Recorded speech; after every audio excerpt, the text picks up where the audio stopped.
My name is Erica Langley, and when I turned 29, I didn't expect much. I never had. Birthdays in my family were never about celebration so much as performance. You showed up, you smiled, you laughed at the right moments, and you made sure not to take up too much space. I learned that early.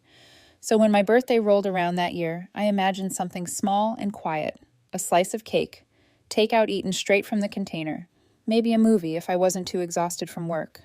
That was my comfort zone.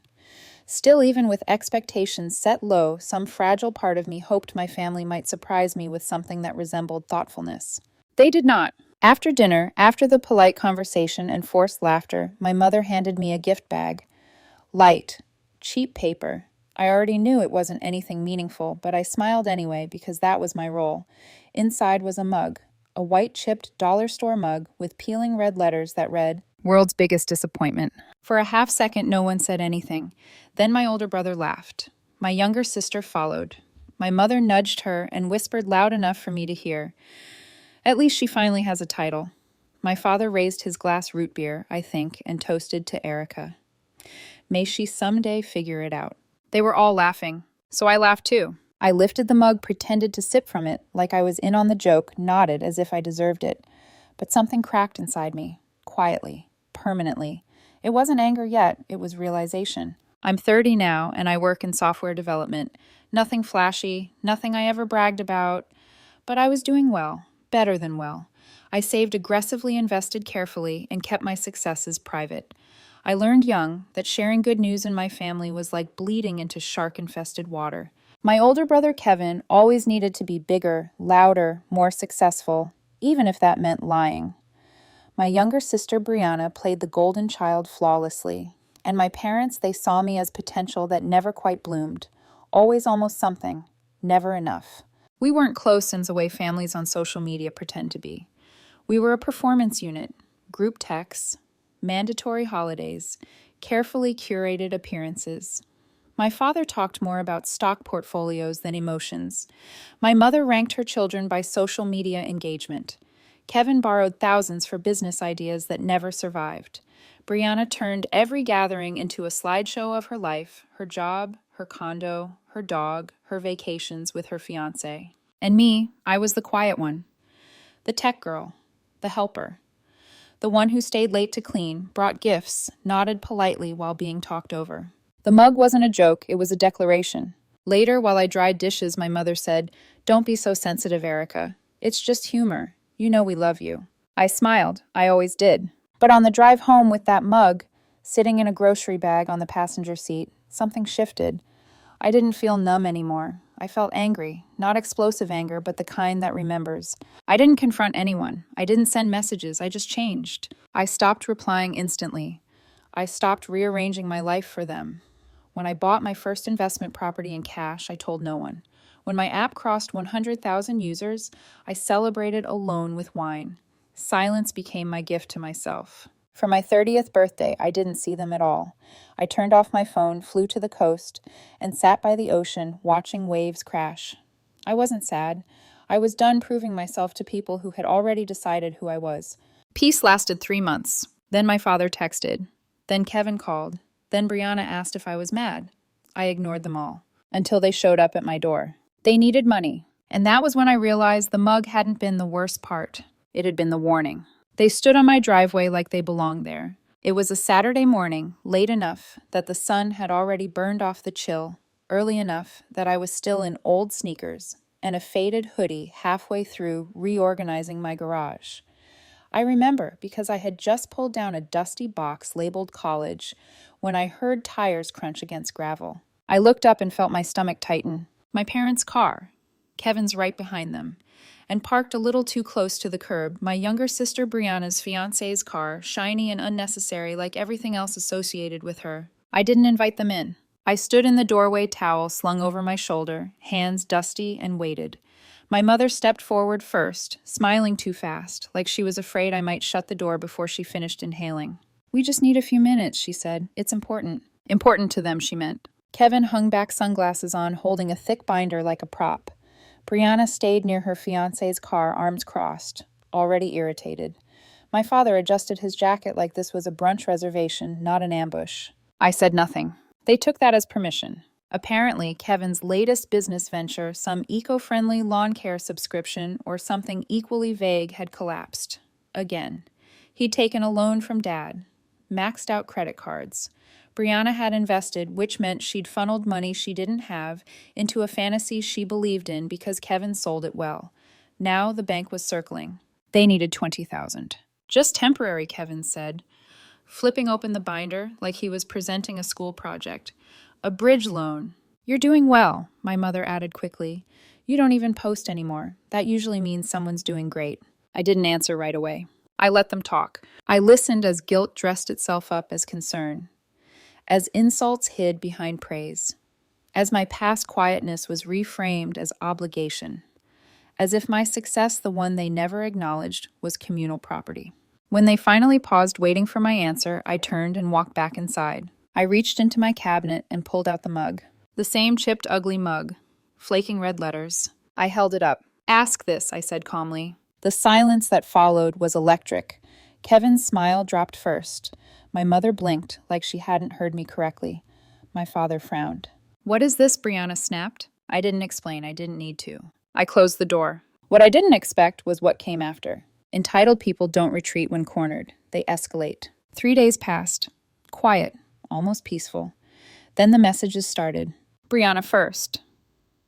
That was really hurtful, Erica. We just needed help. You didn't have to be dramatic. Kevin next. If roles were reversed, I wouldn't hesitate, but I guess we're just different. Then my mother. This isn't how we raised you. Each message carried the same accusation. How dare you say no? I didn't reply. Not because I was plotting, but because I was finished explaining myself. I didn't owe them justification for protecting my boundaries. They didn't want help. They wanted access. And when they realized I'd closed the door, they went after my reputation instead. The first call came from someone I hadn't spoken to in years. Hey, this is Jenna, my cousin said carefully, like she was stepping onto thin ice.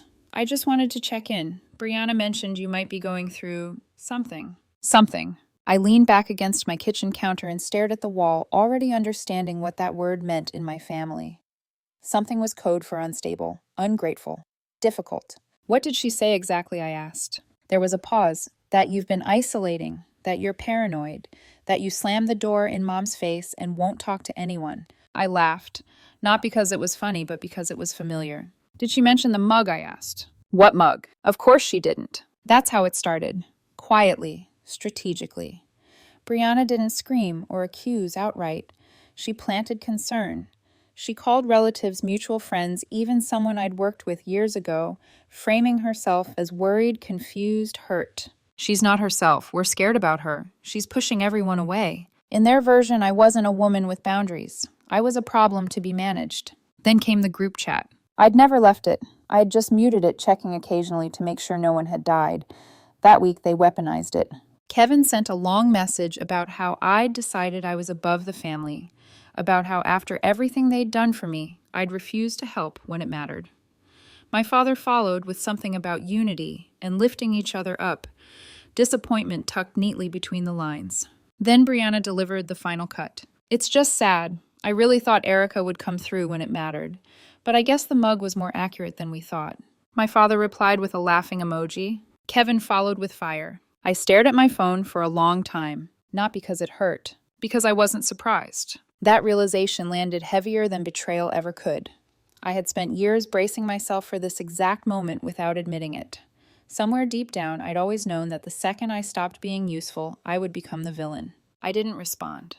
I let them talk themselves into the narrative they needed. A week later, the call came. I was standing in line at Home Depot paint samples in one hand, phone buzzing in the other. Unknown number. I answered without knowing why. Hi, is this Erica Langley? The woman asked. This is Sharon from North Pine Storage. My stomach tightened. She explained there was an issue with my storage unit. Payments had lapsed. Brianna had contacted them, insisting everything would be cleared out by the end of the week. That can't be right, I said slowly. I'm on autopay. There was a pause. We sent notices to the email on file. It wasn't mine. It was almost mine. Same initial, same last name, one letter off. I understood immediately. They weren't just talking about me anymore. They were moving into my life. I drove to the storage facility without finishing my shopping. The paint samples slid off the passenger seat when I braked too hard at a red light, scattering across the floor like something symbolic I didn't have time to interpret. My hands were steady on the wheel, but my chest felt hollowed out like all the air had been quietly siphoned away. At North Pine Storage, the man at the counter was apologetic once I showed my ID. He explained that someone claiming to be my sister had been very insistent, said I'd authorized her, said it was urgent, family emergency. He'd hesitated, but when the email matched the account on file, he'd assumed it was legitimate. I didn't yell. I didn't cry. I just nodded and asked for access. The moment I rolled the metal door up, I knew. Boxes were shifted, some open, others half empty. There was a folding chair I didn't recognize pushed against the back wall and an old suitcase that definitely wasn't mine. My things had been handled, sorted, touched, decided over. They were using my storage unit. Not borrowing, not asking, using. I stood there longer than I should have, staring at a box labeled childhood. Its lid cracked open. My handwriting smeared where someone else's fingers had pressed too hard.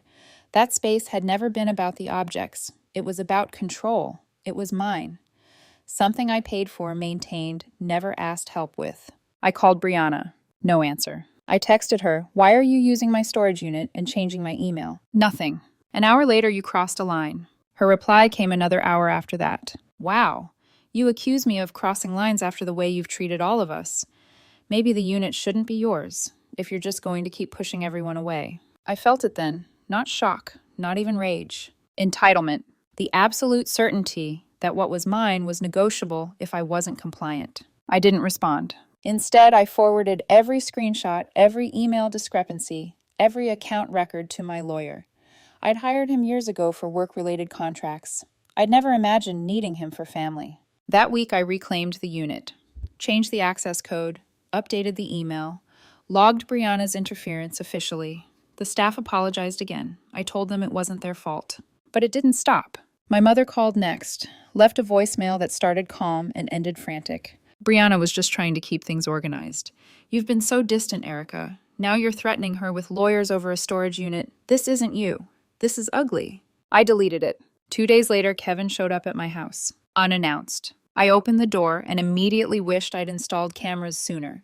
He stood there in that same startup hoodie he wore like armor hands, shoved into his pockets, pretending we were still on speaking terms. "Can we talk?" he asked. I stepped outside and closed the door behind me. He launched into it like he'd rehearsed, how I was overreacting, how Brianna had only been trying to help, how they were desperate, how Dad's accounts were frozen, Mom's credit cards maxed, the business weeks from collapsing. "We need that 20,000, he said quietly. "You're in a position to help. Why are you doing this?" That's when it clicked. They didn't see my refusal as a choice. They saw it as betrayal. "You actually think I owe you," I said, my voice flat. Kevin crossed his arms. "We've always been there for you." I almost laughed. "You mocked my work. You dismissed my achievements. You handed me a mug calling me a disappointment," I said. "And now you're shocked I won't bail you out." His expression hardened. "You're being petty." "No," I said. "I'm done being your safety net." I turned back toward the door. He grabbed my arm. "Erica, don't do this. If the business folds, it's over for all of us." I looked him straight in the eye. "Then maybe it should be." I went inside and locked the door. That was the moment everything truly broke. Because that was the moment they realized I wasn't bluffing. And that was when they decided to hurt me back. The letter arrived on an ordinary Tuesday. It was wedged between a grocery flyer and a coupon booklet, the kind of envelope you barely register as important. Thin, off-white. No return address. I opened it absently while stirring pasta on the stove, already thinking about whether I'd overcooked the noodles. I stopped breathing halfway through the first paragraph. According to the debt collection agency, I was a co-signer on a loan totaling $42,500 for Langley Family Ventures, LLC. The balance was delinquent. Payments had not been received. As a listed guarantor, I was now financially responsible. My stomach dropped so fast it felt like gravity had changed. At first, I assumed it was a scam, some phishing attempt. I hadn't signed anything. I wasn't stupid. But then I looked closer. My full name, my old address, a partial social security number, a signature that at a glance looked disturbingly close to mine. The wooden spoon slipped from my hand and clattered against the stove sauce, splattering everywhere. I didn't clean it up. I sat down at the table and stared at the paper like it might dissolve if I waited long enough. It didn't. I called my lawyer immediately. He didn't sugarcoat it. The paperwork was real. The signature was forged, but convincingly likely traced from an old document. The loan had been taken out months earlier. Payments had stopped. And because my name was on it, the collectors were coming after me. My family hadn't just manipulated me. They'd committed fraud. Kevin was listed as operating manager, Brianna as a partner, my father as the financial guarantor. But my name, my identity, was the leverage. They had stolen it without hesitation. That night I didn't sleep. I paced until 3 in the morning replaying everything. The laughter at my birthday, the mug, the entitlement, the way they'd looked at me when I said no. It all rearranged itself into something colder and clearer. They hadn't just dismissed me. They'd decided I was expendable. The next day, my lawyer and I began building a case, not just to dispute the debt, but to prepare for criminal charges if it came to that. I wasn't reacting anymore. I was documenting. Still, the fallout hit me harder than I expected. I stopped eating. I stared at my laptop for hours, unable to focus. My house, once a refuge, felt too quiet, too empty. I realized I hadn't told a single friend what was happening. I'd spent so long pretending I didn't need anyone that now, when I did, I didn't know how to ask. I hit bottom in May. I missed a major client meeting, completely forgot it. When I didn't show, they pulled the contract the next day. Not because of money, but because it meant they'd gotten into the one part of my life I'd protected. That night, I drove 3 hours to the beach without telling anyone. I sat by the water for hours, watching the tide move without caring who I was or what I'd lost. And there finally I understood something that changed everything. They still had power over me. Not legally, not financially, emotionally. And that was the last thing I was going to give them. I drove home from the beach at dawn. The sky was still bruised with gray, the kind of early morning quiet that feels borrowed rather than owned. I didn't turn on the radio. I didn't check my phone. I just drove, letting the steady rhythm of the road replace the noise that had lived in my head for months. By the time I pulled into my driveway, the decision had already been made. I deleted the family group chat first, then the individual threads, one by one. I blocked their numbers, not in anger, not as punishment, but because contact had become poison. Any future communication would go through my lawyer. If they had something to say, it could be said formally, carefully, and without emotional hooks. For the first time in my life, I chose myself without explanation. I took a week off work. Not to hide, not to escape, but to repair. I repainted the guest room, reorganized my office, planted herbs on the back patio. Small, deliberate acts that reminded me I still had control over my space, my time, my life. I framed some early wireframes from my first app, the ugly ones, the imperfect beginnings, and hung them where only I could see them. Proof that I had built something real from nothing. That was when Daniel showed up. He wasn't dramatic about it. He didn't demand details or push for confessions. He just noticed. The exhaustion, the way my hands shook when my phone buzzed, the way I flinched at unexpected knocks.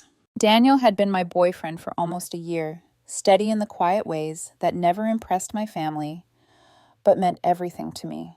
He cooked dinner without asking questions, sat with me on the couch when words failed. When I finally told him everything, not all at once, not cleanly, he didn't interrupt. When I finished, he said only one thing. They don't get to do this to you anymore. It wasn't a promise, it wasn't a threat. It was a boundary. I reached out to Jenna again, the cousin who had checked in months earlier. This time I told her the truth. Not dramatically, just honestly. She listened, really listened, and then admitted she'd gone no contact with her own father years ago. It hurts, she said, but it frees you. I started talking to others too. Old friends, former colleagues, people I'd drifted from while trying to be everything my family demanded. I didn't trauma dump. I just showed up again. And to my surprise, they welcomed me back. By the end of summer, I wasn't healed, but I was stable. The loan was officially disputed. My lawyer said we had enough evidence to press charges. I hesitated, not because I doubted the truth, but because part of me still hoped for something impossible. An apology, accountability, proof that they could change. That hope died in September. Kevin emailed me. Not remorse, not regret. A warning. He accused me of abandoning the family, claimed desperation forced their hand, told me actions had consequences as if I hadn't been living inside them for months. I read it once, and that was the moment something inside me went perfectly still. They weren't sorry. They never would be. So I stopped trying to heal around the wound. And I started planning how to close it permanently, After Kevin's email, everything clarified with frightening precision. There was no misunderstanding left to resolve, no version of events that needed to be explained gently so they could finally understand me. His message wasn't defensive, it wasn't emotional, it was calculated. A declaration that they believed pressure would make me fold, just like it always had. They were wrong. I did what I had always done best when things stopped making emotional sense. I organized. Every text message, every voicemail, every email, bank statements, storage unit records, screenshots of altered account details. I built timelines, cross-referenced dates, highlighted contradictions. What had once felt overwhelming became logical when stripped of emotion. My lawyer watched me lay it all out across his conference table and raised an eyebrow. "You sure you don't work in law?" he asked. "I work in systems," I replied. "This is just another one." With the evidence structured and indexed, we moved forward. We filed affidavits disputing the fraudulent loan, sent cease and desist letters to Kevin, Brianna, and my parents, opened a formal complaint with the State Attorney General's office for identity theft and fraud. This wasn't a warning shot, it was a door closing. But I wasn't finished. While the legal process began its slow churn, I looked deeper into Langley Family Ventures, LLC. On paper, it sounded respectable. In reality, it was a mess. Shell companies layered on top of each other to obscure responsibility. Brianna authorizing expenses she had no right to touch. Kevin reimbursing himself for business travel that lined up neatly with family vacations. My father using personal retirement assets as collateral without understanding the risk. The deeper I dug, the uglier it became. Then I found the grant application. A government-backed small business grant filed during the pandemic. Kevin had listed me as a silent partner, claiming I'd invested $50,000 into the company. He'd signed my name on a federal document. That wasn't just fraud. That was federal fraud. I sat with that discovery longer than I expected to. There was a version of me, the old one, that would have sent a final message. A warning. A chance to make things right quietly. But they hadn't warned me before stealing my identity. They hadn't hesitated when risking my credit, my career, my freedom. So I didn't hesitate either. I made one more move they never saw coming. The warehouse. Their business operated out of a low-rent warehouse on the edge of town.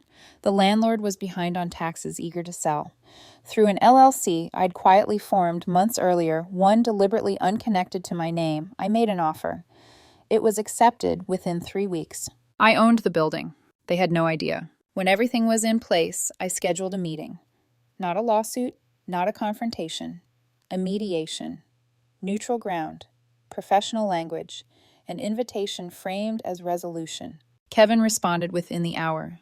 Brianna took longer. My mother sent a message asking if I was finally ready to forgive and move forward. They still thought this was about feelings. They had no idea I was about to hand them a choice. And for the first time in my life, I held all the leverage. The conference room smelled like stale coffee and artificial lemon cleaner. Neutral, sterile, designed to keep emotions contained. I arrived 10 minutes early. Folders tucked under my arm. Posture, straight expression, calm. My lawyer sat beside me, silent, but present, a quiet reminder that this wasn't a family conversation anymore. This was business. They arrived together. Kevin first wearing confidence like armor. Brianna close behind him, face composed into her practiced smile, the one she used when she wanted control without confrontation. My father looked tense, jaw tight. My mother clutched her purse like a shield eyes, already glossy, prepared for a performance. They sat. No one spoke. I opened the first folder and slid a document across the table. Kevin picked it up, skimmed the page, scoffed. "What is this supposed to be? A summary?" "Yes," I said evenly. "Of everything." My mother leaned forward. "Erica, why are we here? Is this some kind of list of grievances?" "No," I replied. "You're here because I'm offering you a choice." I slid the next set of documents forward. Copies of the fraudulent loan paperwork, highlighted signatures, account discrepancies. Then the grant application federal letterhead. My forged signature unmistakable. The room shifted. Brianna's color drained. Kevin's jaw tightened. My father stared at the table like it might open up and swallow him. I have enough evidence, I continued calmly to press criminal charges. Identity theft, wire fraud, forgery. I can freeze accounts, report the grant. I can end the business by Monday. My father finally spoke, voice low. "Think carefully about what you're threatening." "I'm not threatening," I said. "I'm offering a settlement." Silence. I slid one final document across the table. You dissolve the LLC within 30 days. You issue a formal public statement drafted by my attorney admitting wrongdoing and clearing my name. You repay the full balance of the fraudulent loan, and you never contact me again. Kevin laughed sharp and incredulous. You've lost your mind. Brianna's hands were shaking. You can't be serious. I am, I said. You have 5 business days. I stood, gathered my folders, and walked out without waiting for a response. By the time I reached my car, the panic had already started. Voicemails, texts, emails, accusations wrapped in pleas, guilt, dressed as concern. My mother sent a document titled A Mother's Plea. I didn't open it. Opened.